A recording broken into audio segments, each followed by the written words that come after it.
So it is Monday, October 18th for our regular city council meeting. And our chair, Helen Reilly, is not here tonight, and so I am the acting chair in her place. And I'm calling the meeting to order. I do not know if we can do the Pledge of Allegiance without a flag. Is that possible? Give me, Okay. how can I do that? Here's a flag. There we go. Right there. Okay, we have one.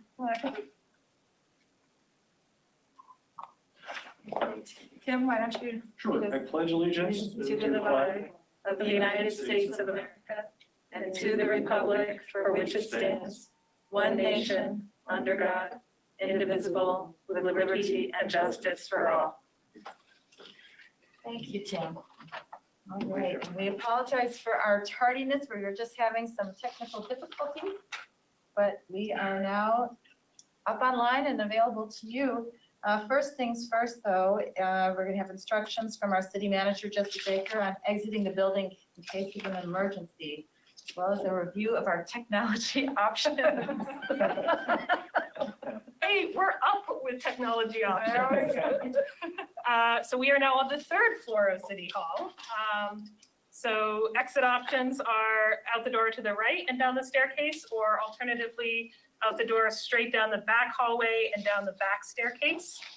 Just a reminder to those on GoToMeeting that if you would like to weigh in on any agenda item, please either indicate it to me in the chat and we will call on you, or turn your computer or your camera on so we can see you and the chair will recognize you. Thank you. All right, thank you very much. And next on the agenda is our agenda review. Are there any additions, deletions, or changes in the order of agenda items from the board? All right, seeing none, we'll move ahead to number 4, comments and questions from the public not related to the agenda. And Roseanne, you've turned on your Yes. camera? Thank you. And you can hear me? Yes. Okay, super. I'm going to speak quickly to make up maybe some time you've lost, although not as fast as Tom Chittenden, but I strive for that level of speaking.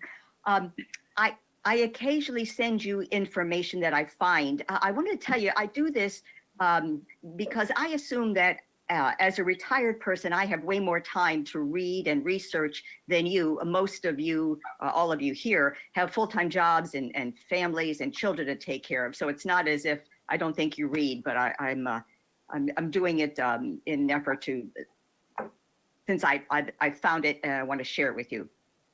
Tonight, I want to share with you information from 2 articles that I read in the Burlington Free Press last week. On Thursday, October the 14th, there was an article and it was titled, "Tech Firm Plans Big Expansion in South Burlington." And basically it said a large company has plans to expand over in Technology Park, and they are proposing 133,000 square feet of office, light manufacturing, and warehouse space on 20-acre lot. The representative that spoke said they have other plans for more buildings and parking. And then they said in the article that it's going to be, when asked where it's going to be, they say in an undeveloped meadow, right? Here's the thing.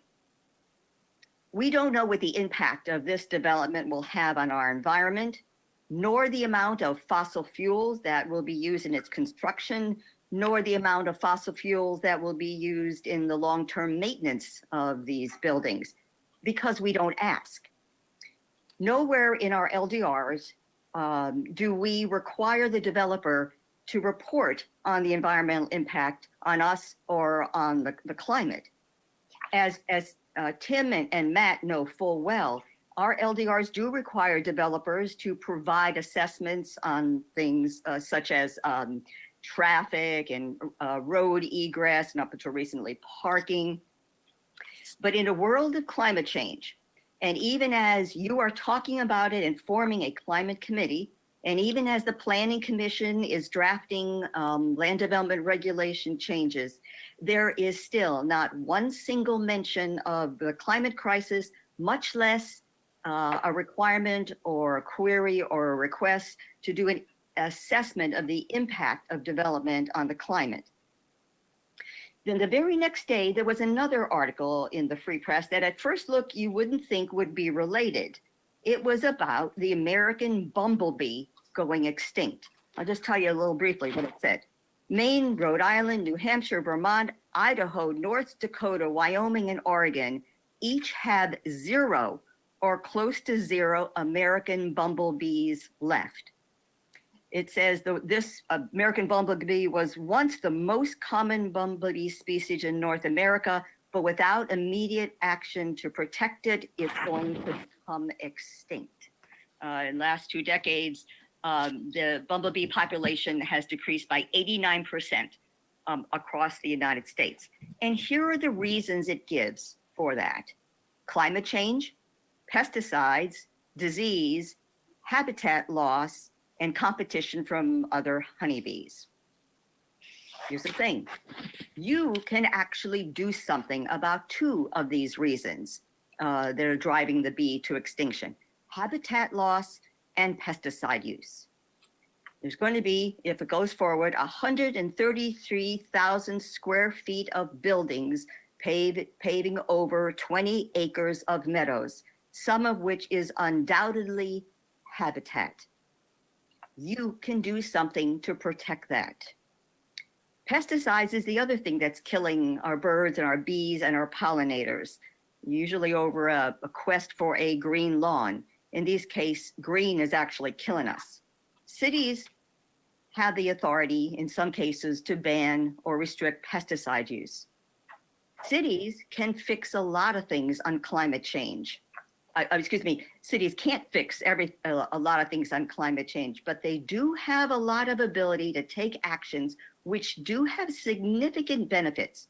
One of the most powerful ways of a municipality to address climate change is through its land use policies and city ordinances. So I urge you to insert in our LDRs an assessment from the developer of what the amount of fossil fuels that will be used in the construction and then the ongoing maintenance of the development, and what its environmental impact is on the climate and to us, and to consider putting a pesticide ban in place. Thank you very much for listening. Thank you, Roseanne. Caller 1, I see that you are not muted. Are you wishing to speak to us here on the council? Caller 1, if you'd like to say something, feel free to speak up. All right. Otherwise, anybody here in the room, would they like to address the council? You're talking about agenda change. Nope, talking about public comment. Not related to agenda. All right, very good. So we will move ahead with number 5 with announcements and city managers report. And I'll start here on my right with Tom Shipman. Nothing to report. Very good. On my left, Tim. I'm going to defer to Matt while I search my. All right, very good. Matt Coda. Nothing to report. I think of you too much. Okay, I did attend 2 BCA meetings and did a few house visits. And I do have an article in the other paper this week. Right, yeah. And our big last meeting potentially, maybe next to last meeting of the BCA on the home appraisal appeals is this Thursday. So that is coming to a close, but just want the public to know that if you did not, get the service that you were perhaps hoped to have, but you couldn't find the time, or it just seemed that you needed more time than was allowed, you can do this anytime, every year. So just keep that in mind. This was not just a one-time opportunity to appeal. All right. Could I make one more quick comment? Of I just course. want to thank all the homeowners that have allowed the BCA members to come in and inspect their homes as early as 9 o'clock on a Sunday morning. We really appreciate your gracious hospitality. I know it's an inconvenience, but it's part of the process, and I thank them for that. Yeah. No, it's been, yeah, I think a very cooperative process. All right, other than the BCA, have nothing to report myself, so it's now our city manager, Jessie Baker, who's gonna give her report. Great, thank you very much. Couple of updates for you all and the community today. DPW is installing this week 3 new crosswalks along Heinsberg Road between Williston Road and Kennedy Drive, so folks should see those going in this week. You may also have seen a lot of fire trucks driving around neighborhoods in the last week or so. Our 3 new recruits are getting oriented to the pieces of equipment and the street network. And we are very excited that they are all doing extremely well and will be officially on the road out of the academy in the middle of November. For those of you following the interim zoning updates, Planning and Zoning has posted 16 1- to 2-page spotlights on different issues that will be coming out of interim zoning on our website. They're really short, bite-sized resources that are really great to kind of get oriented to those discussions. So I'd encourage folks to take a look at those. As you probably know, our stormwater team provides technical assistance and management support to Shelburne as they have stood up their own stormwater system. The first bills for that system go out this week. It's a 5-year process in the making and are greatly supported by Tom DePietro and Justin Rabideau. So I want to thank them for their efforts there. This is really along the lines of our goals about being opportunity oriented as a city and a regional leader in service provision. So a big accomplishment. A couple of programming updates from Holly. The soccer season has finished up with great success. We had over 240 children participating in that program. Basketball registration is up and running. We are watching COVID numbers and COVID policies, but we are registering for that right now. Unfortunately, the community chorus has decided not to run this semester due to COVID, but we think that that's a smart choice, and we'll be tracking that over time. And then the senior center is serving 2 meals a week, Wednesdays and Fridays. So if you know folks who would like to participate, please have them join us. In terms of fun events coming up, we have a number of free Halloween events coming up. On Tuesday, the 19th from 6 to 7, we'll be doing a not so scary hike in Hubbard Park. On Friday, October 26th from 6 to 8, we'll be doing community pumpkin carving in the senior center with hopefully good cleanup because the next morning we will be starting our retreat in that room. On the 30th from 6 to 8, there'll be a community glow walk on the Market Street Retention Pond Park. And then on Halloween, on the 31st from 1 to 3, there'll be the Halloween pooch party at the Lower Farrell baseball fields. A few more less fun updates. IT is doing some updates this coming Wednesday from 9 to 11, server updates PM. So you may see some brief interruptions to email and the website, but they'll be back up quickly, hopefully. And then kudos to Andrew and Martha Machar. Our FY21 audit starts this week. Our auditors will be here throughout the week, so it's a pretty heavy lift by finance, and want to thank them for their efforts. A couple of other upcoming meetings I just want to make sure the council was aware of. On the 26th at 2 will be the quarterly pension meeting. Next Wednesday, the 27th, we will have our steering committee meetings with the school board.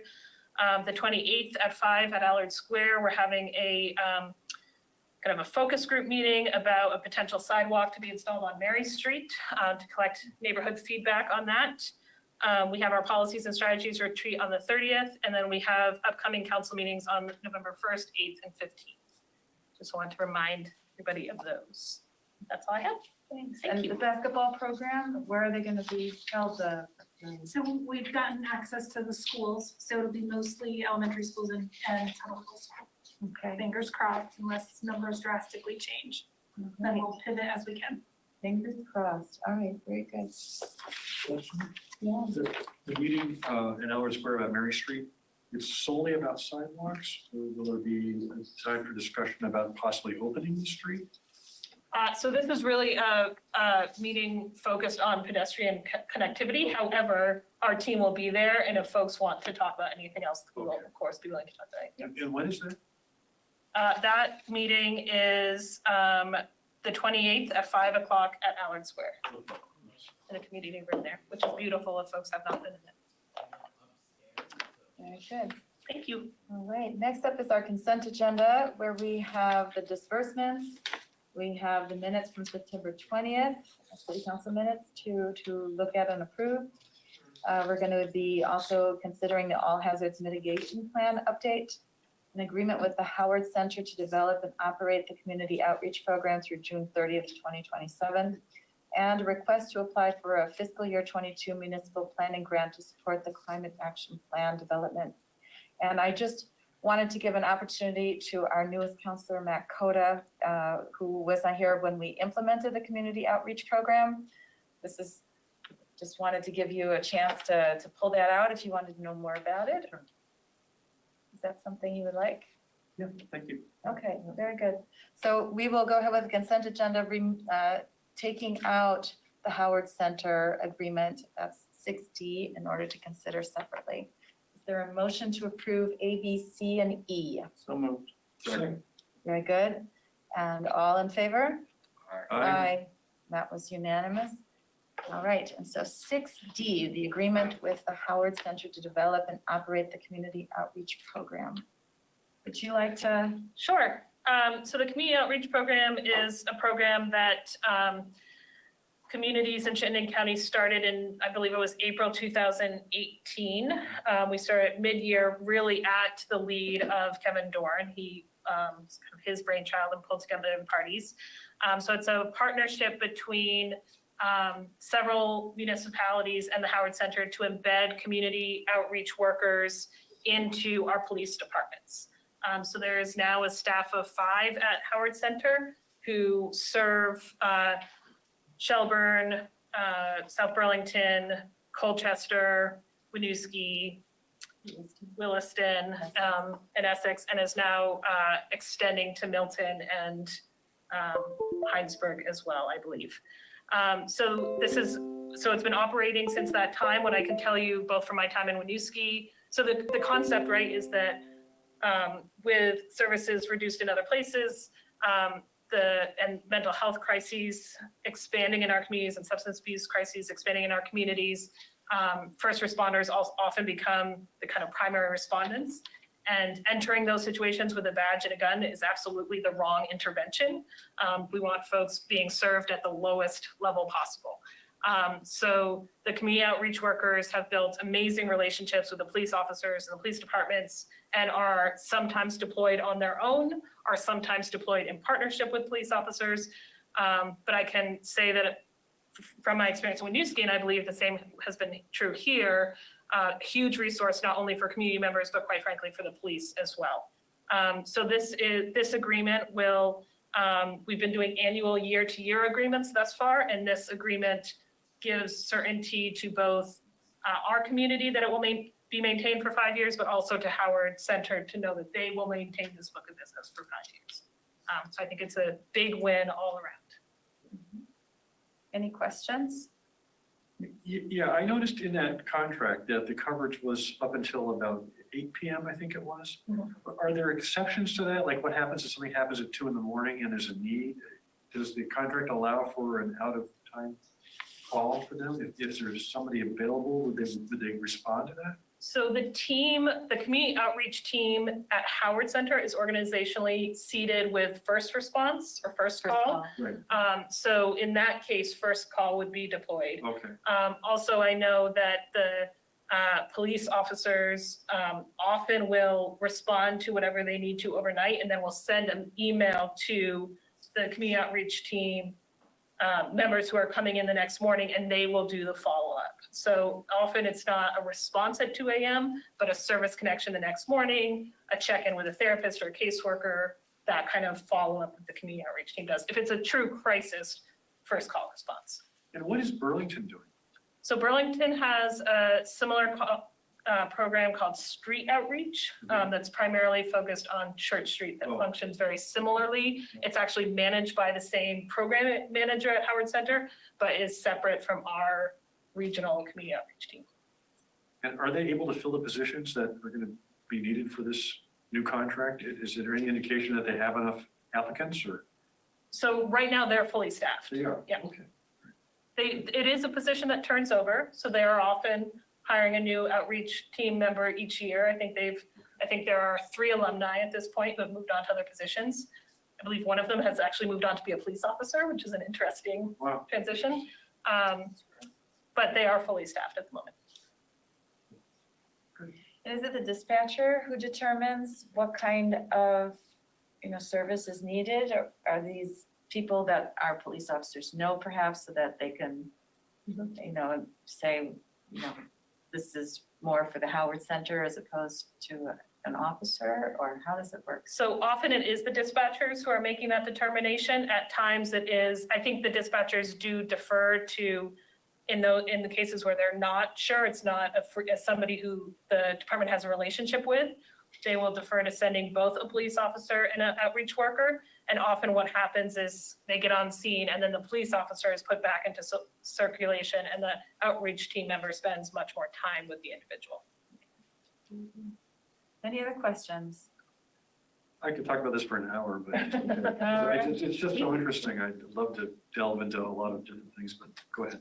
Well, it looks from the budget numbers that the Yeah. other towns have really stepped up and really integrated this into their budgets too. All right, very good. So can we then, I'm seeking a motion to approve an agreement with the Howard Center to develop and operate the community outreach program through June 30th, 2027. Very good. All in favor? Aye. And I think that was unanimous as well. I saw a head nod here. Okay, number 7, we now have an appointment to the Climate Action Plan Task Force from the Bike and Pedestrian Committee. And Jessie, would you like to explain that to us? Sure, so hopefully we are also amazingly almost right back on time, folks. So this is pretty much administrative change. You had previously appointed Maddie from the Bicycle and Pedestrian Committee onto the task force. She has a conflict and is unable to serve, so the Bicycle and Pedestrian Committee has taken that back up and is recommending you appoint Donna Laban in place. I think it's Laban. Oh, Laban. Very good. Sorry. L-E-B-A-N. Sorry, Donna. Is there any need for discussion on this? No, she'll be great. Yeah, I agree. A motion then? Move to approve. Yeah, Donna Laban. All right, all in favor of appointing Donna Laban to our Climate Action Plan Task Force? Aye. Aye. All right, very good. So we're moving on to number 8. We're going to now discuss the next step related to an indoor recreation center. We have both Alana Blanchard, but also If you our guys, Recreation if you and guys Parks sit up here, Director. I will do the little camera moving around. I'm not gonna have. Good evening, for the audience, Alana Blanchard, Community Development Director. Thank you. Right agenda item. We spoke to you in September about the indoor recreation center status and gave you an update. We have $75,000 budgeted this year for that project. And so in the council discussion, we came away with some areas to explore. So we took that discussion, I went back to the consultants and we made a request. There was a motion to conduct a feasibility study at the Veterans Memorial Park. And so we obtained a quote for that. We also completed asking for the cost to update the existing schematic to sort of respond to COVID, ensure there was options for modularity in terms of value engineering, bringing the cost down on a modular basis, and also to respond to the now existence of the entrance at the County Arena. We heard a lot of discussion about climate change, so we also asked for a climate responsive revision of the schematic, so to look at the site, the needs and the building, and to really look at what could be done in terms of greenhouse gases, microclimates, other existing conditions at the site to revise the plan with that specific criteria. And then the fourth thing that we did is we talked to the consultants and other folks just about looking at an alternative site along a commercial corridor that was existing developed site that had been paved. So in terms of that, it doesn't make sense to move forward with a schematic until a site is selected and feasibility and due diligence has occurred. And so we did receive a quote in terms of an individual per site fit. So see what fits on the site. How do you meet your stormwater? How do you meet your parking? How do you meet either the existing or some future, depending on when it occurs, set of programmatic needs for the facility on the site. So we did also I spent time talking to our assessor to understand what land values are like. Generally along these areas, they're in the $1 million per acre cost range. So the current layout of the project is 6.5 acres. That includes shared parking with the Tims Arena. It does not include the stormwater. There is a fair amount of open space though within that 6.5 acres. So for example, where that half circle driveway is right now, that actually becomes lawn. So there's a fair amount of space. So I don't know if I would count that as extra. So that gives you an idea of the area. So generally, that's where we are. The four options. I should say with the swimming pool option is a feasibility study. It goes a bit beyond a feasibility study. It results in a schematic, and that's partially in order to better understand the costs. So that could be scaled back. So a schematic really enables us to gain a better sense of how much it would cost to build, whereas a feasibility study is going to give us more of a general ballpark cost estimate that would be further developed at the schematic stage. The design update is 34,000. The option, the climate responsive option is 91,000. That's really going back to all of the different consultants redoing the energy model. So it's a fairly large overhaul. And it would also look at things like how much carbon do the materials use, so a much deeper analysis. And then a paved site, as I said, is an undetermined cost. Thank you. So you are looking for some direction from the Be wonderful. council at this stage, and direction in terms of what should be studied going forward, right? And so I am open to hearing initial comments from counselors, and I know that there is at least one member of the public who would like to speak as well. And I'll just say, Two members, very good. by way of background, any of these will likely come with an additional contract amendment, so we're not actually looking for a vote of approval of dollars tonight, as much as general direction of what would you like us to bring you back from that sense. Well, I know he wants a pool. You can go first. I didn't see your hand up because the heads are all blocking you. Go ahead, Tom. I didn't mean to go first, but happy to. I'll say a couple of things. Sandy Dooley, I'm glad your camera's on because you sent some nice notes before the meeting today, and I would concur with the sentiment, which is I, as one counselor, I don't think I'm ready to push forward any plan for like this coming March. I feel that the pandemic, the reappraisal, it really is looking at more than almost a year out from now before I think we're going to be ready to ask the community for either a rec center, a pool, or a combination of both. I would also just say that as I've walked the neighborhoods, and this is not just me with kids, but as I've walked the neighborhoods and talked to many different constituents throughout South Burlington, and I look at what other communities have been able to afford, I feel that a pool should be part of the next ask of the community because there's just so much support for it. I was talking to a friend at Engelberth Construction. We were on the soccer field watching our kids play, and he told me that the YMCA, minus the land that they just built, that brand new one, indoor facilities and an indoor pool, was $20 million.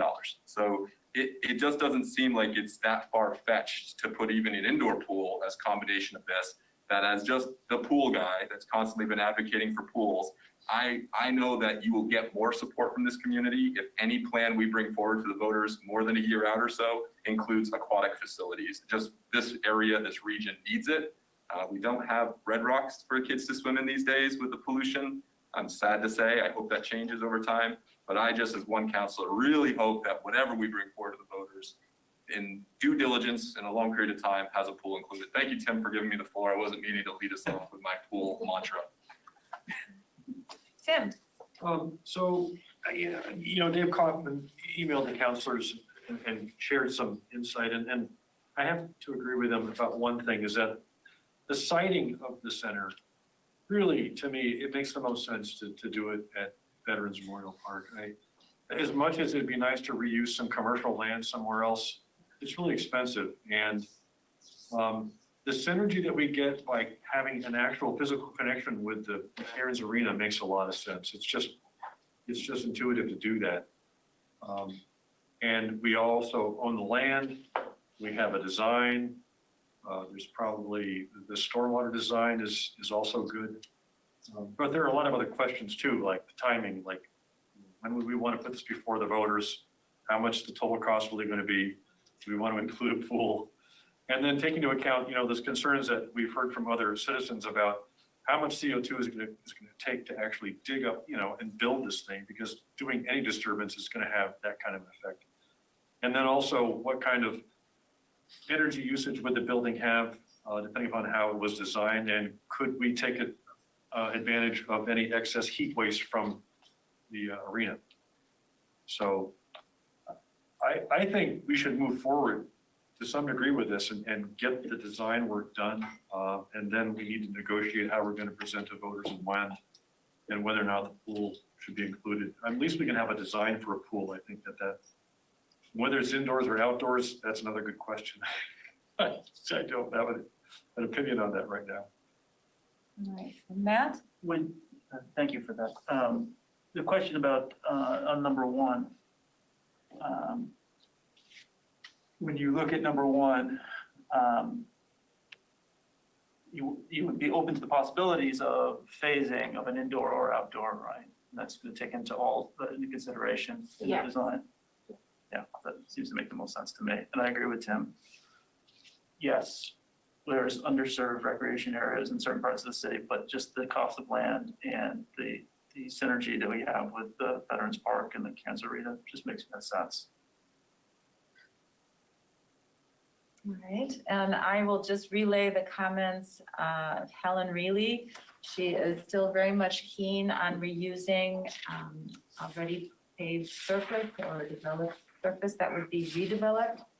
And primarily because of the climate concerns, in addition to location concerns. I will say that I share reticence with March as a date. That's something that Tom Chittenden raised, and I tend to share that. And I would also say that it does have, I think, some synergy with the Cairns Arena.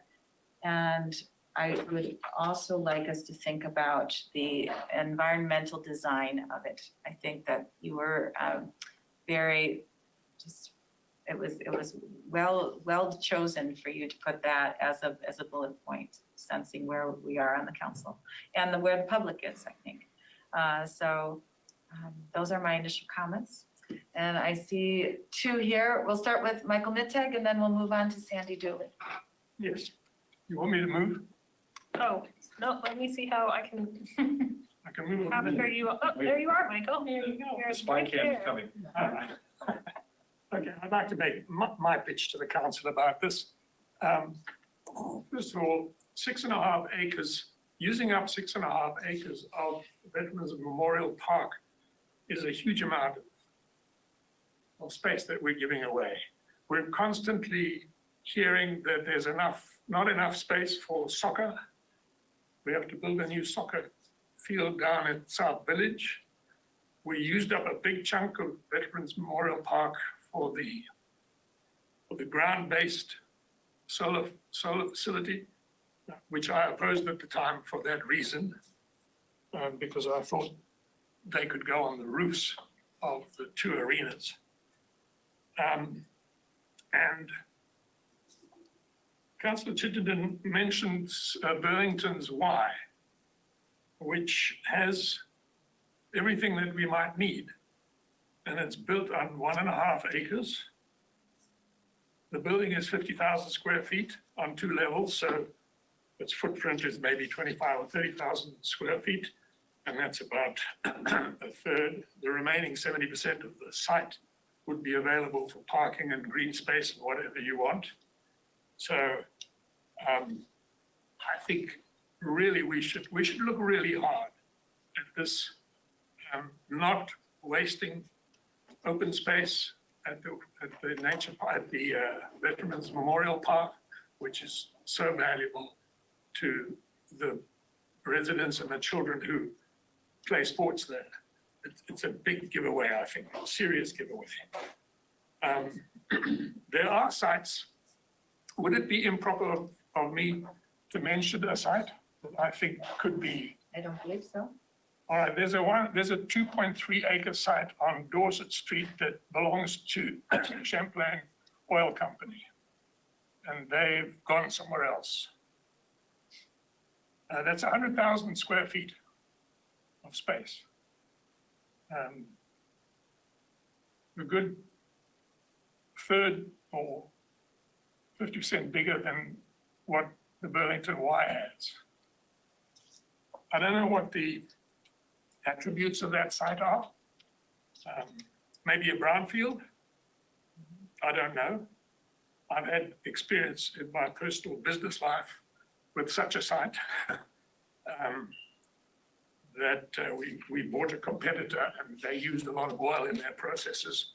And we did find oil residue. We had to drill through the floor of their factory to find it because they built over it. So I don't know whether that is a factor. That 2.3 acre site is assessed at 1.8 million. And I suspect if it's a brownfield site, it would be worth less than that. Maybe not suitable for residential, with yards and places where people would be exposed to whatever pollutants that remain there. But for a building of this type, 2 or 3 levels, we'd have everything we want. 2 indoor pools, an indoor running track. The Y in West Mount Quebec, where I used to live, in Montreal, has an even smaller building, much smaller, and they have a short indoor track. So I'm pleading with you. I'm making a plea to the council. Don't use green space for this project. Whether you do it in March or November next year, it's not relevant. The key for me is the site selection. Use a site that's already paved over. And as I said, I haven't looked at all the parcels around South Burlington, but that one stuck out like a sore thumb. Really, very obvious. So that's my plea, because it could be done. Could have everything we want, even everything that Tom wants. What's in the Burlington Y? Actually, Brian, are you still? Sorry, I apologize. What's in the Burlington Y? So, I think I know, having been a member, but Brian is on, and I wonder if he could just answer that briefly for us. Oh, okay. This is the consultant. Yeah, so were the designer for the Burlington Y. Yeah, are you able to hear me? Yes. Yeah, so I was the project architect for the Burlington Y. The Burlington Y includes a 6-lane lap pool, a smaller family pool.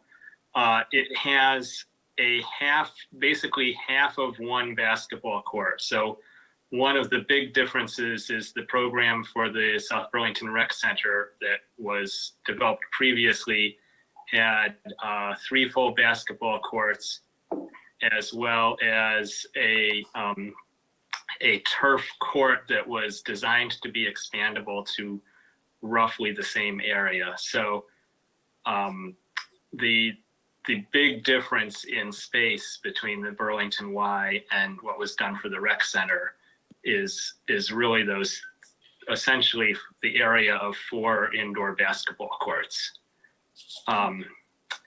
That's pretty much it. Then the Burlington Y also has some daycare classrooms and an upstairs weight center. Thank you, yes. Just to clarify that acreage includes the space for the future pool and the turf field. So the difference is probably more space for a pool. I'm guessing the space reserved for the pool on our site is larger than would be in an indoor downtown pool. And then there's the 3 basketball courts and then a full turf field for the future build out. And the turf field is the size of 3 basketball courts or 1 basketball court? 3. Okay. So it's a full soccer field. It's in the schematic, it's only a third of that, but the space on the site allows for the build out to that full indoor turf field, which we see a great need for in the future. Yes, please, Tom. I just want to chime in on one thing. I remember Kevin Dorn very successfully advocated for, which was the senior center. He thought that was a very important piece to have as part of this. And he was right. This passed, the bond for this facility passed. I just would say for this to pass, a bond to pass for a rec center, you got to have that pool. There's just so much community want and desire for a pool out there. I hope I'm not just a flying wolf and nobody's listening to me, but I need to represent those voices. And I hugely expect a successful vote if we go with a pool as part of the plan that we put before the voters, indoor or outdoor. That's the question for me. Thank you. We're gonna go on to Sandy and then we'll come back. Sandy. Sandy Dooley. Yep, we can't hear you, Sandy. Unmute. There you go. It would help if I unmuted myself. Yeah. Sandy Dooley, East Terrace. I've lived here probably close to 50 years. Anyway, my first request was for someone to address why this isn't part of the priority setting or strategy and policy process that the council is currently underway and the council adopted. It seems like it is in keeping with that process in terms of weighing things in a holistic way.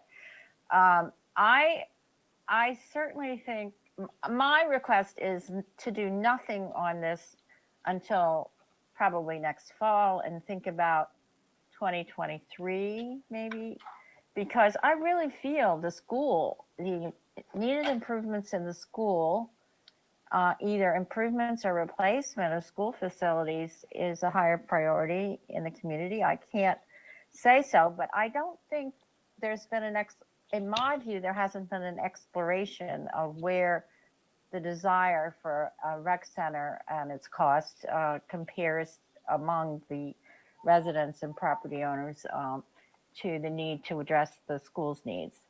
I also want to say that I certainly support Michael in his view that the Veterans Memorial Park has disadvantages, including the ones that Michael raised. But I recall that someone in the earlier discussion talked about the fact that there's no bus service to Veterans Memorial Park, that if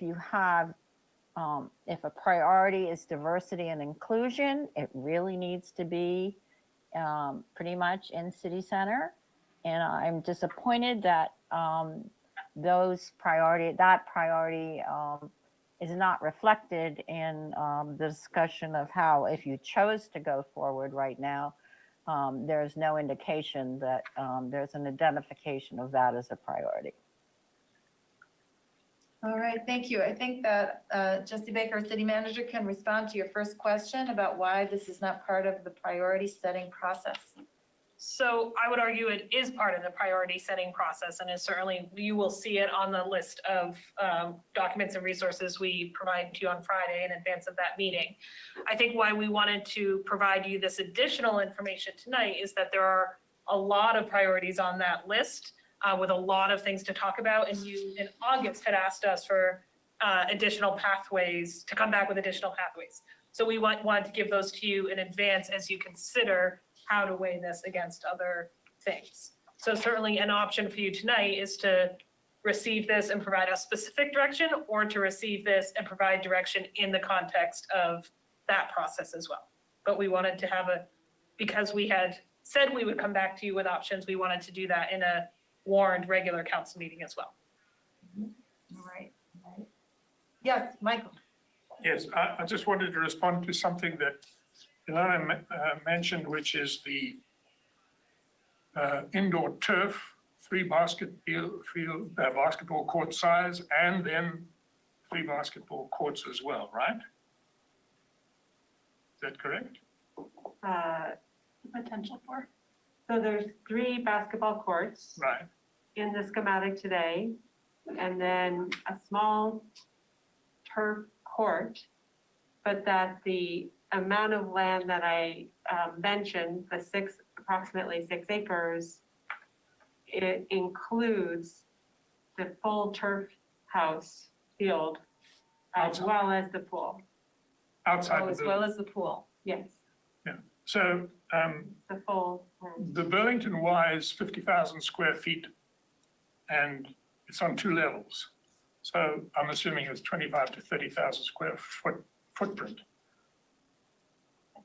On the parcel that I referred to, we could get 100,000 square feet if we needed to, on 2 levels, and use only less than half of the parcel, leaving the rest for parking and maybe a bit of green, I don't know.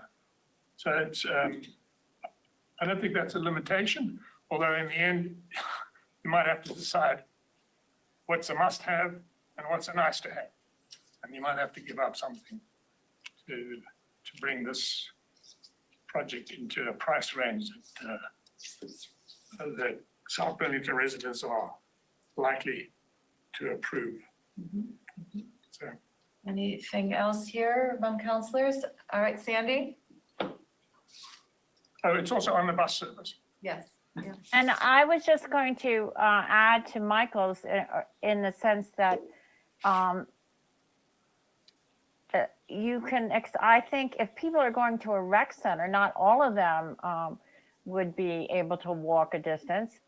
Certainly you'd want to have some parking, but there's parking at U-Mall, there's parking at night, there's parking at the schools, there's parking in all over the place in city center that people could use to go to a rec center without having lots of dedicated parking, because God knows parking lots are not environmentally great either. So that's another advantage of a city center location and the need for less land. Thank you, Sandy.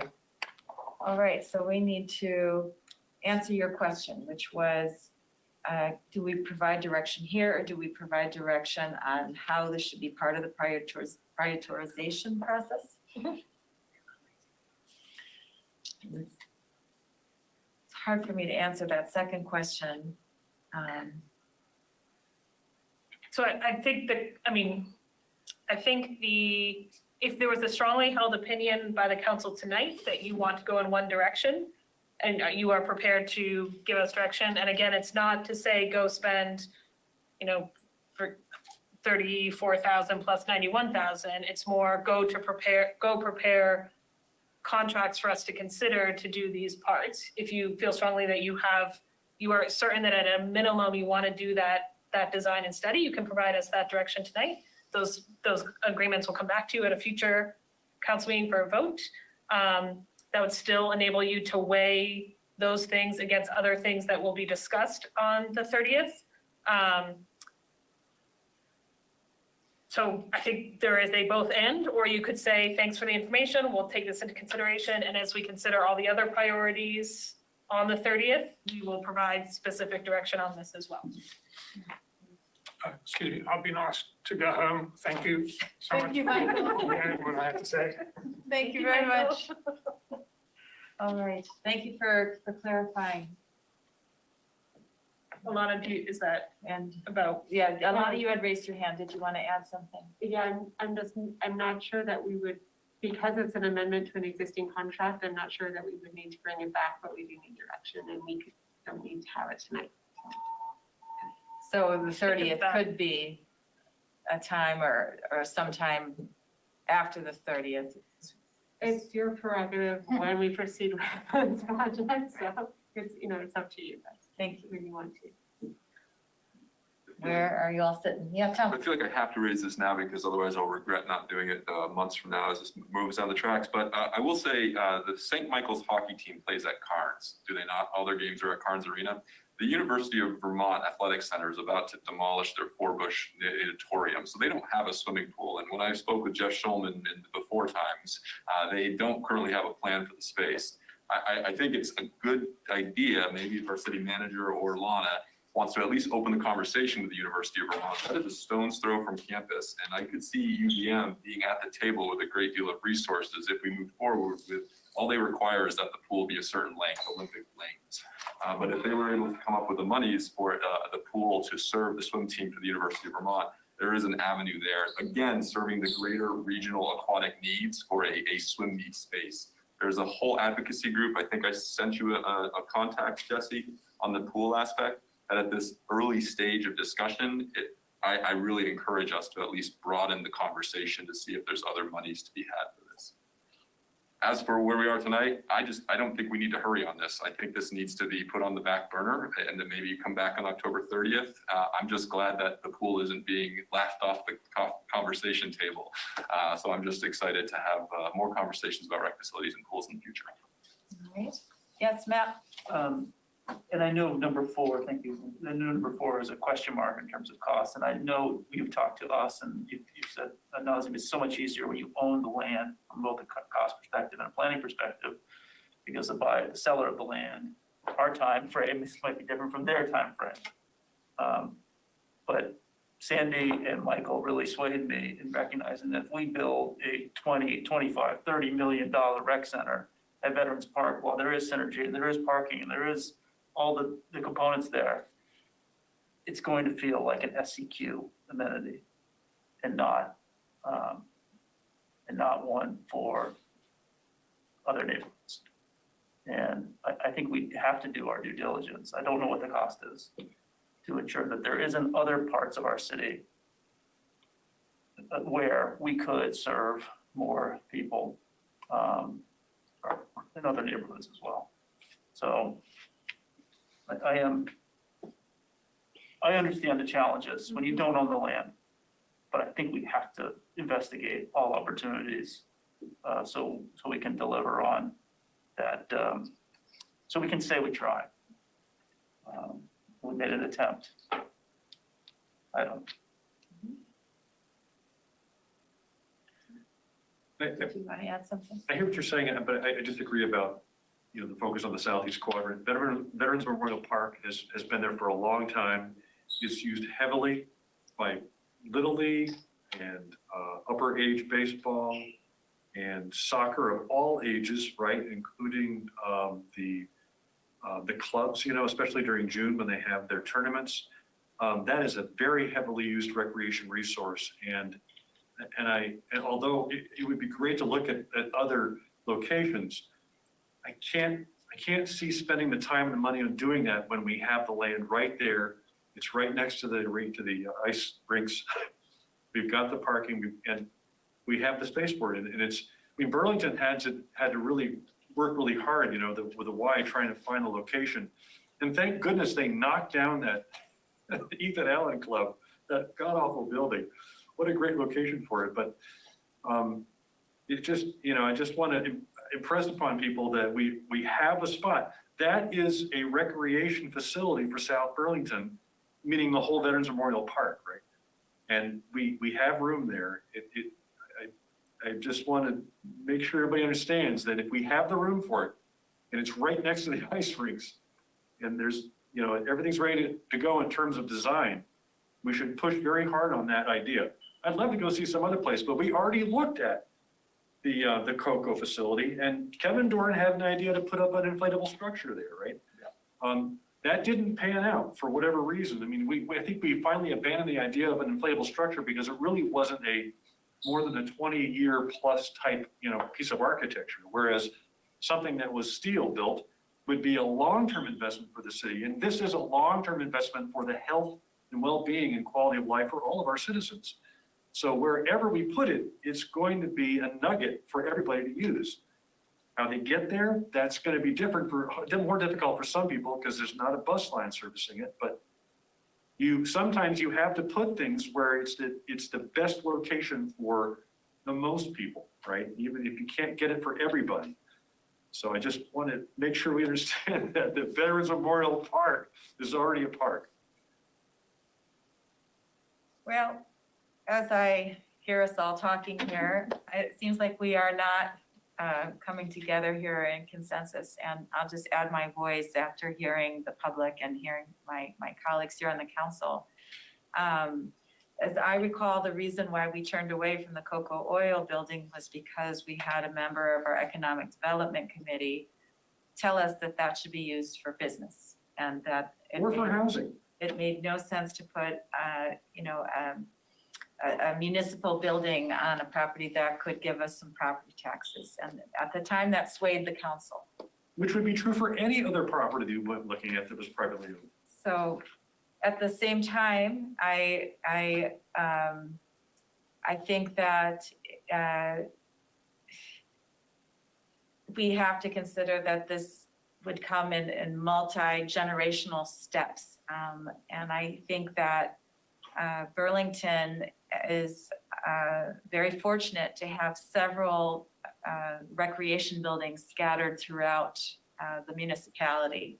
So that Pomerleau building is not the only building, plus they have a very nice donor in order to make that building work.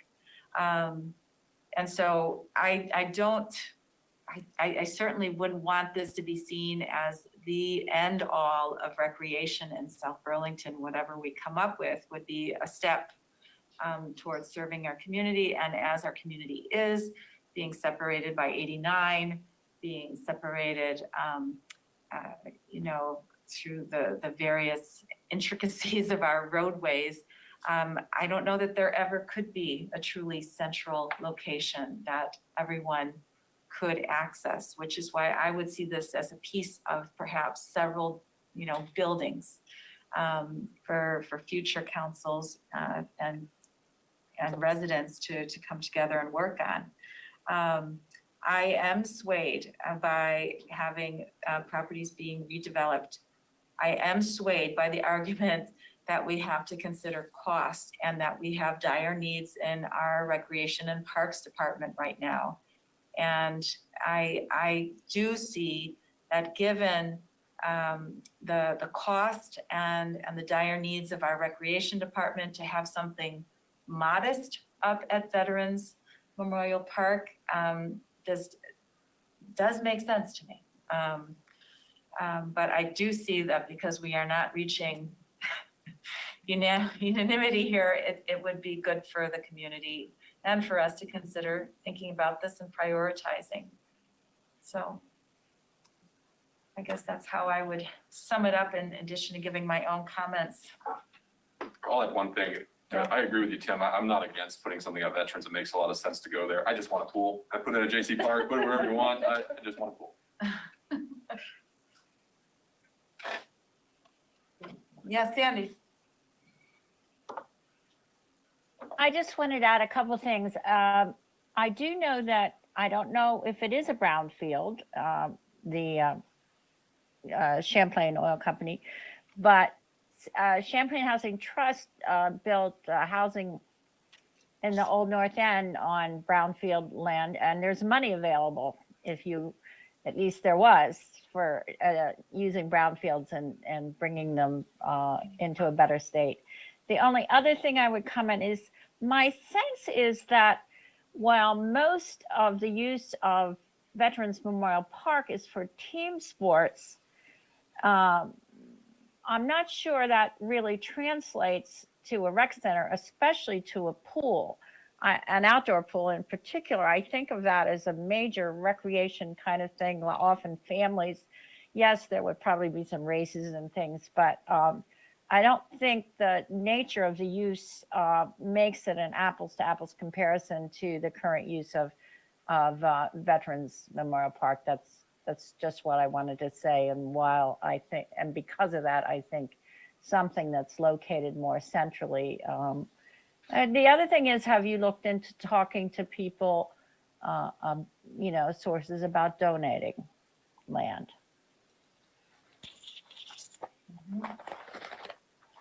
That would be ideal. Sometimes you just have to ask.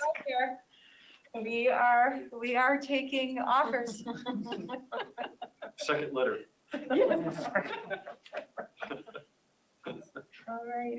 All right. Okay, thank you. Thank you, and thank you very much, Alana and Holly.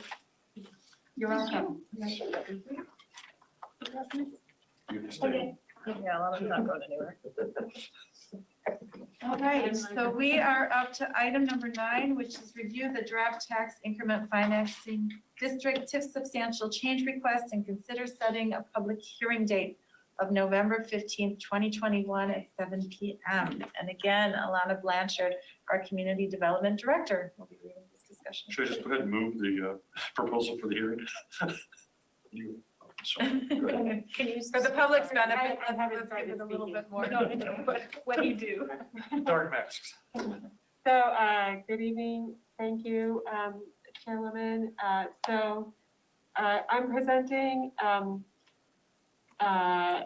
as preliminary to requesting a substantial change amendment to the TIF district plan and the TIF financing plan. We need to have, I think City Council would need to both hold a public hearing on the requested change and also to approve the change prior to it being submitted to the Vermont Economic Progress Council, the state body that's responsible for approving changes to TIF plans and TIF district plans. We are putting together the substantial change amendment in order to prepare for the audit next year and to update our existing plans in order that there is no confusion about what is in the plan and what we have done and what we see coming for the rest of the TIF district.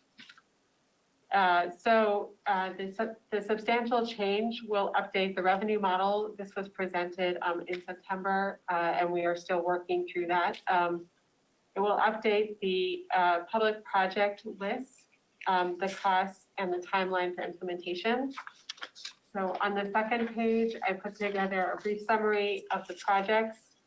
The current estimated project cost in the 2015 financing plan for all of the projects is $97,000.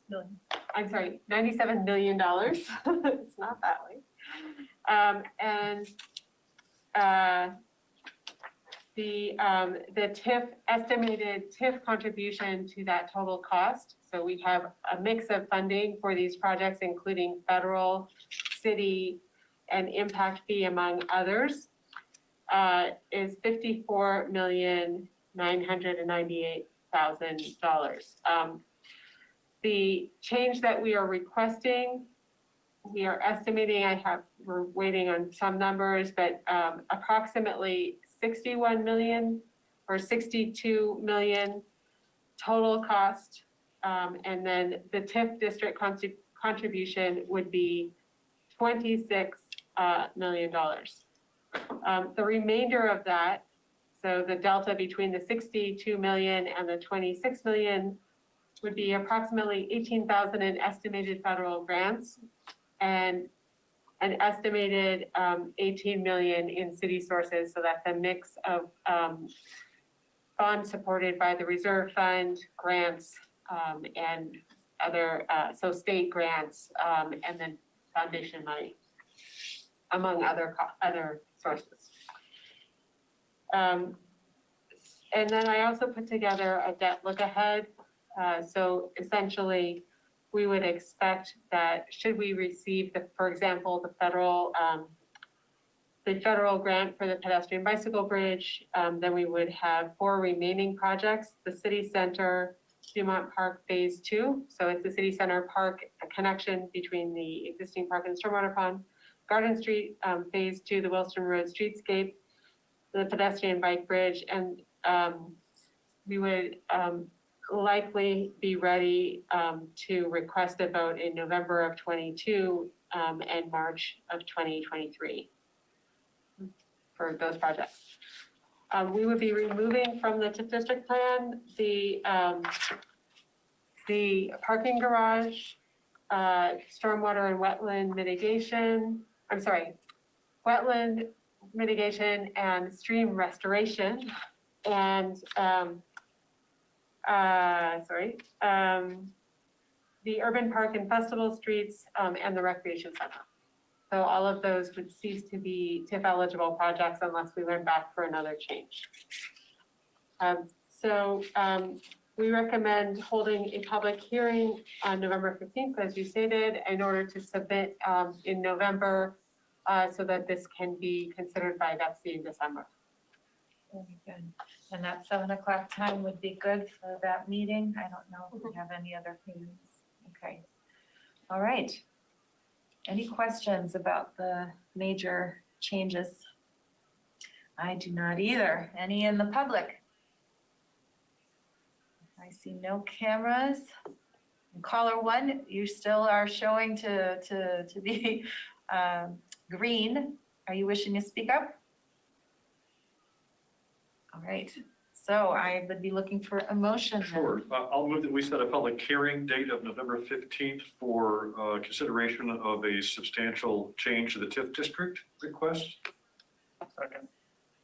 All right, and that's November 15th at 7 p.m. All in favor? Aye. All right, fantastic. Thank you very much, Alana. Sorry to keep us on. All right, number 10, we're going to review an application for a solar field at Spear Street and provide direction. And we have our city attorney, Colin McNeil, who is here to step us along in that process. You're the solar guy now. Really sunny. Right, thank you.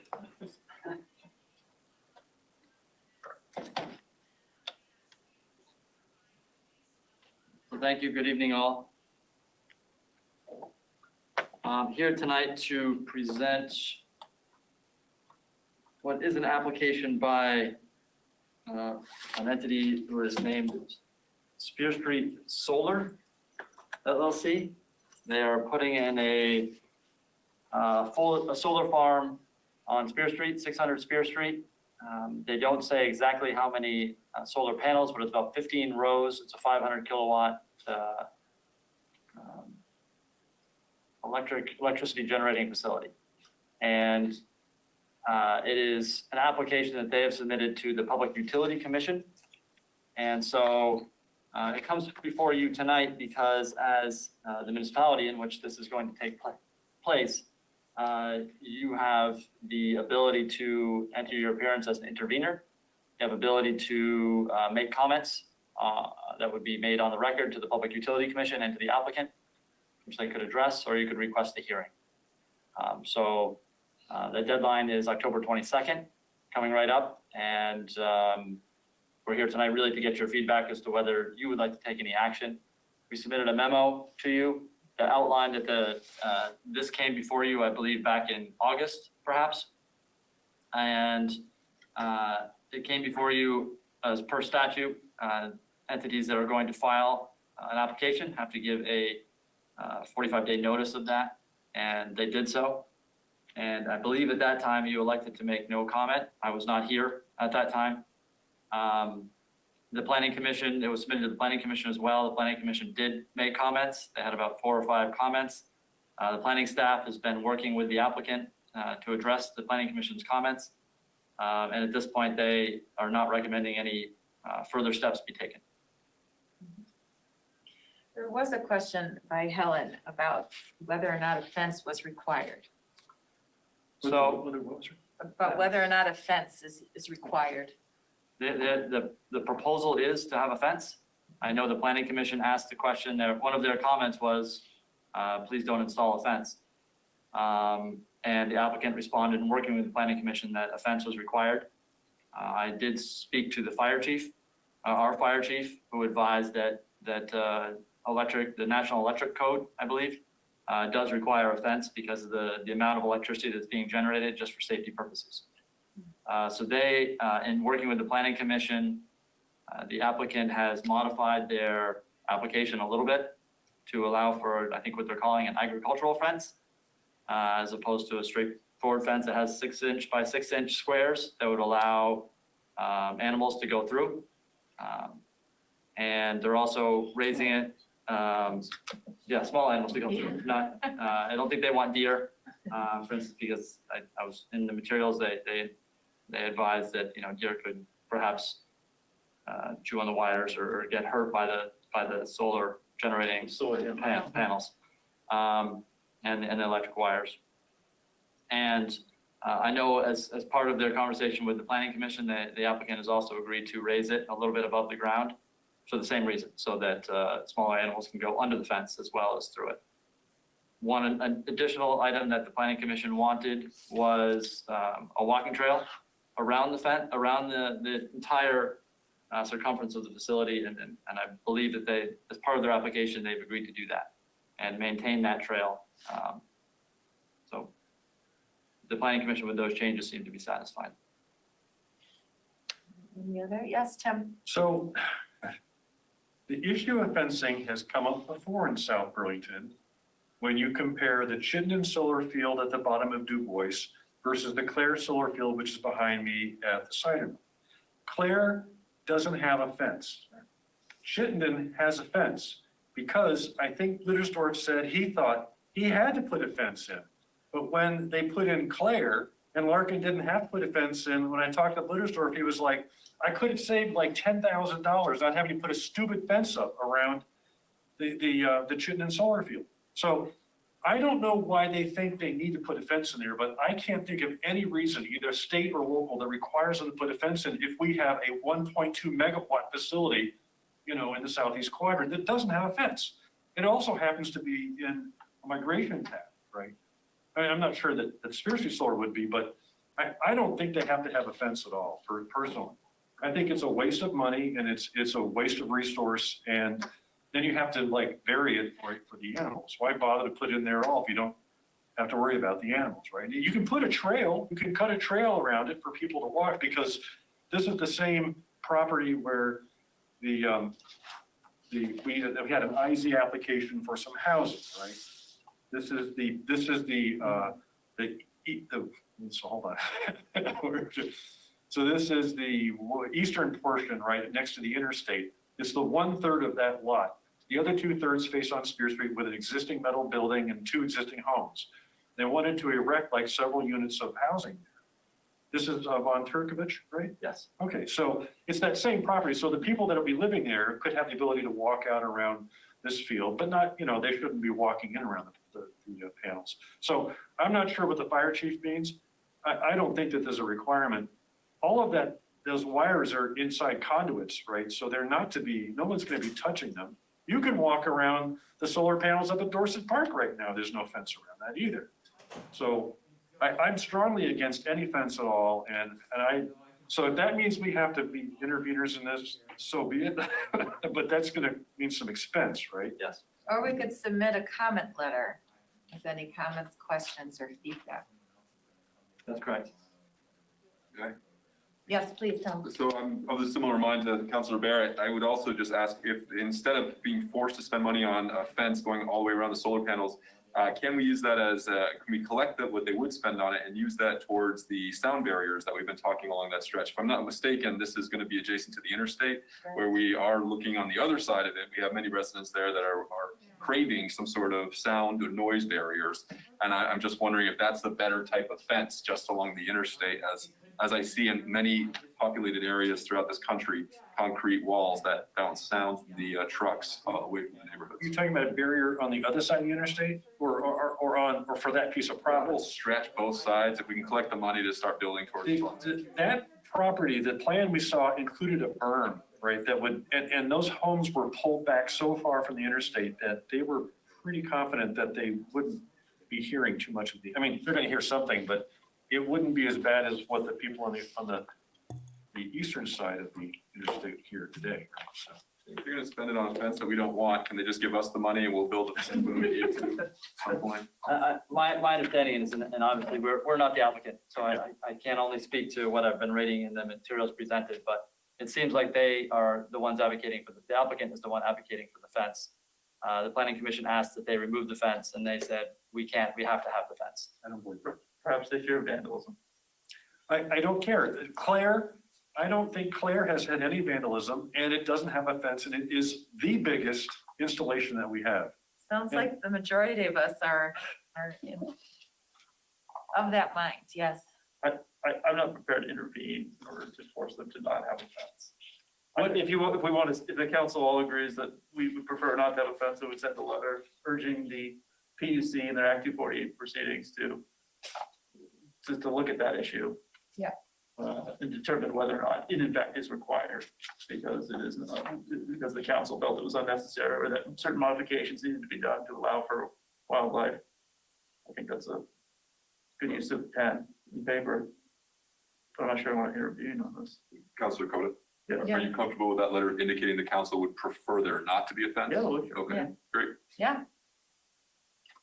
And does that satisfy you, Tim? There's another solar installation already on the UVM property at the southern end of the area where they used to have a bunker for feed, right? That they installed 2 years ago or a year and a half ago. You know, if you're coming north on Spear Street and the barn is on the right, back down to the southeast corner, Probably. there's a bunch of solar panels in there. They don't have a fence around it. Yeah. No, So in the letter, we can list all the other ones. sure. You try to do some recognizance, try to find those without fences. So at this point, it sounds like you would like us to put together a letter to the Public Utility Commission and the applicant advocating strongly that they not include a fence, in our belief that they don't need a fence. And would you authorize me to, or us, to put this letter together and send it out without coming back to the council? Yes, looks like we're comfortable with that. Yes, thank you. Will do. All right, Thank you. very good. Sorry, I got hot out of the collar. Still understand. Good fences make good neighbors. You know, solar panels are like graveyards, you know, they're nice and quiet. They don't disturb you. They don't look great, but you know, I don't mind them unattractive. at least there's grass growing there wildly, you know. All right. We could have. Sheep grazing. Maybe they want sheep to graze in there. Yeah, that's what they do over John's. All right, we're gonna move ahead to number 11. Approve a temporary license agreement with the school district for 577 Dorset Street, formerly known as 575 Dorset Street, I'm guessing. Yes, they just changed it for the mail purposes. In anticipation of a permanent lease agreement with an option to purchase. And again, our city attorney, Colin McNeil. Hello, good evening again. So exactly that, we have coming before you with essentially an after-the-fact request for approval. The school district, as you are aware, we've been working with the school district on various land swaps to build this city hall we're in now and to have them be able to utilize the former city hall. One component of that is that we're negotiating a more long-term lease agreement with the school department that will be coming before you. And included in that is an option to purchase. The school district's timetable required that they moved in sooner than I think they anticipated, just because their moving needs. And so we put together a license agreement, which is a temporary license agreement that will be in effect for as long as it takes to negotiate the lease, but no more than 60 days. And it essentially allows them to do some of the fit-up work that they've been doing, and allows them to move in, and just kind of outlines the terms of them being in there, kind of provides us some protection with insurance and indemnification, and outlines the terms of what they are allowed to utilize in that building and not utilize. So there is currently an area that's being utilized by the rec department that will continue to be utilized, and just stress that is still being utilized by the city. There's some city internet fiber that remains in the building, and there's the city clerk vault. So we wanted to make sure that those were off limits, if you will, as part of this use. We also want to come up with something that addressed utilities, that understanding that if they're going to be in the building, that they would be paying their fair share of utilities use that they'll be using while being in there. So we came up with a license agreement. David Young, the superintendent of the school district, signed it last week, as did our city manager. And we're here with you tonight to just request that you approve after the fact, or ratify that agreement, that temporary license agreement. I'm comfortable with this. Yeah. Can I ask you, what do we call it, license, somebody, it'll be something down here, what do we call a license agreement? Why? Rental agreement You know, that's a good question, because we try to, it's not a lease. We're negotiating the lease. We try to basically come up with something that's not as strong as a lease. So we're calling it a license. We're granting someone just a license to use it. And that's what we came up with. And why is it now 577? So Mail. Before we moved out of 575. Yeah. We talked with the postmaster, and it was easier for the fire station to stay 575 and receive mail there, and then the school district to change for E911 purposes to 577 Dorset, so they could have their own unique mailing address and E911. So they're 2 more meters south, is what they're called. On E911, right? Okay, got it. And it's $10 a year? Well, we haven't, that's what. We get 11? Those are the terms of the lease agreement. Yeah, this is for approximately $1. $1. This license. And what's the option to buy price? Have we determined that? We've not determined that. That's part of what we're talking about. Okay. And do you know, is the school fairly happy so far with the space that they have? And they have a nice sign up there. I'm really impressed with what they've done so far. And so I'm just asking, are they happy? Because if you go back 2.5 years, you know, with the whole negotiation process with the parking lot and the stormwater, and, you know, they weren't in a happy spot. So we'll meet with them on Wednesday. Okay. My conversations with the superintendent is that they are very happy with all being co-located. You know, this is the first time in their experience that the Yeah. administration has all been in the same space. And I can tell just from being in this building, it would be a huge disadvantage not to have Yeah.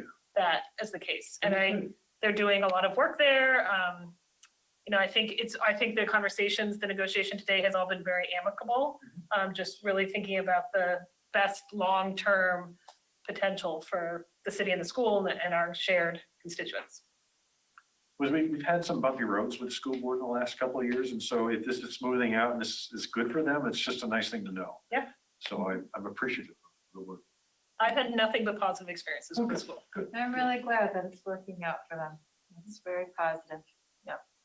And they do have space issues, at least at the high school, so hopefully. I think we should raise the concerns by Sandy Dooley with in the future, when you bring back the lease, there's going to be a lot of interest, I think, from the council to talk about the land options and how there will be continued possible flexibility for either housing or other purposes there in those discussions. Absolutely. Just be aware that it abuts the interstate, right? The northbound exit entrance. But that's Yeah. not a building. And just so you're aware, part of what we sent you a memo and included in that was the license agreement.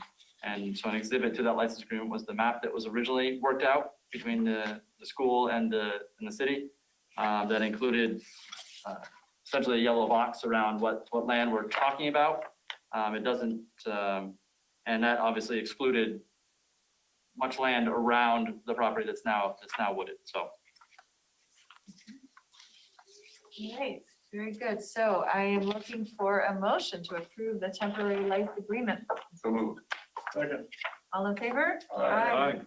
All right, excellent. Thank you all very much. Yeah, thank you, and I'm glad that it really is moving ahead. Reports from counselors on committee assignments. is now our next item. And I think last time we met, Matt, the next day was gonna be the GMT meeting. I've been teasing it for a while. The agreement was, well, there's 3 unions, and the one that authorized the strike was the urban drivers, which affects us. And they have come to terms, and we have a contract, there will be no strike. There's still other negotiations with the rural drivers and with maintenance, but we've got a great team over there. I'm so happy that you all trust me to go on that board, because it's such an important part of our community. Fares are still free, Yeah. but we're not back to where we were pre-pandemic. Isn't it widely known that fares are free? Couldn't they put something out on Front Porch Forum or in our local papers or? Yeah, I think that's a great idea. I think we need to do, I certainly think that we need to do a better job talking about the merits of the bus, because if you don't have those buses more than 25% full, from a carbon reduction standpoint, you're not getting it done. Right. I I mean, I'm happy to put something out on all of our Front Porch Forums, but it's not only South Burlington people who Right. ride the bus. Right, and a lot of it, I used to ride the bus to Montpelier quite a bit pre-pandemic. And you'd have a lot of National Life, those buses were full. But people aren't, necessarily working on National Life building as much as they used to, particularly state employees are working from home, and that may change. But, for the health of GMT has really survived thanks to Washington DC and ARPA funds that have helped sustain it. But it's not a long-term pathway. We need to get people back on the bus and figure out a funding model that works or a fair model that works. So it's an important time, and it's a very exciting time to be thinking about these issues. But the good news is the bus drivers are back. So Did Montpelier, did they start that experiment with that different transportation model, or did they have to stop it because of the pandemic? which one? They were gonna do one that was more decentralized, right, where they were going to go off route and be more like Uberish, I think, what was it? There was a name for that. On demand is what you're talking about. Yeah. Did that get nixed because of pandemic and surge and?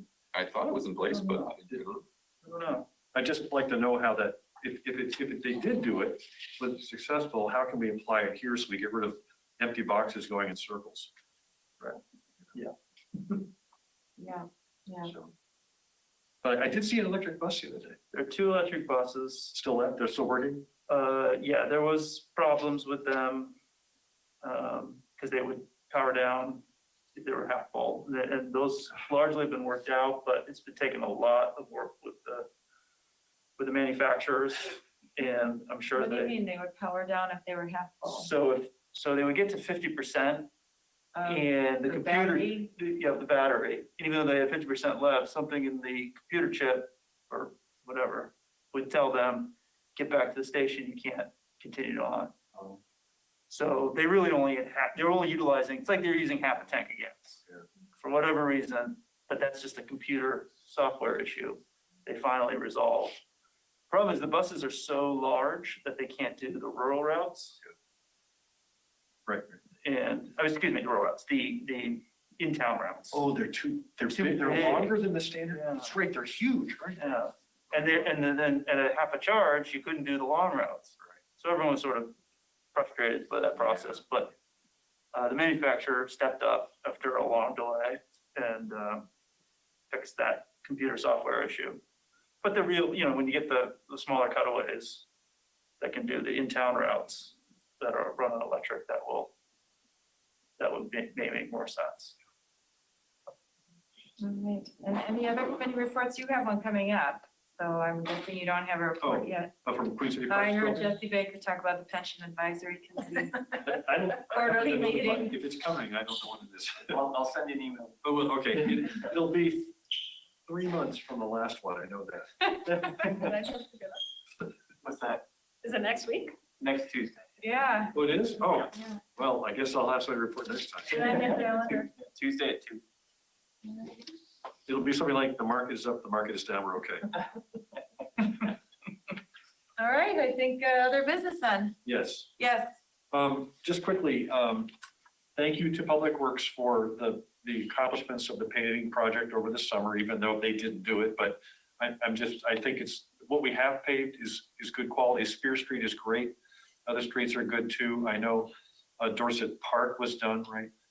What I'm asking is that it's starting to get cold, and if we have any leftover potholes, it'd be great to seal them up before we get our first snow.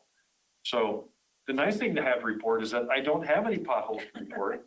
But if they have records of people complaining about some holes somewhere in the city, let's get them filled up as soon as possible. I know we have the Kaufman tar wagon, right?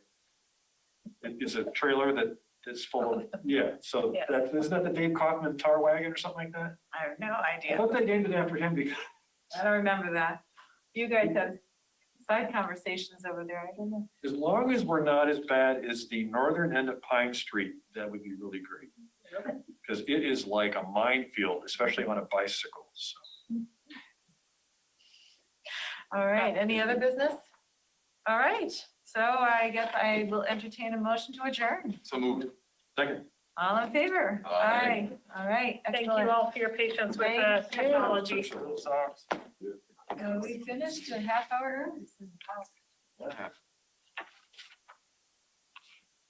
And for the non-record, the building being proposed that Roseanne was talking about will have. This conference is no longer being recorded. So all of their electrical needs, but it will handle most of them. My car's about to go into the 2 hour, but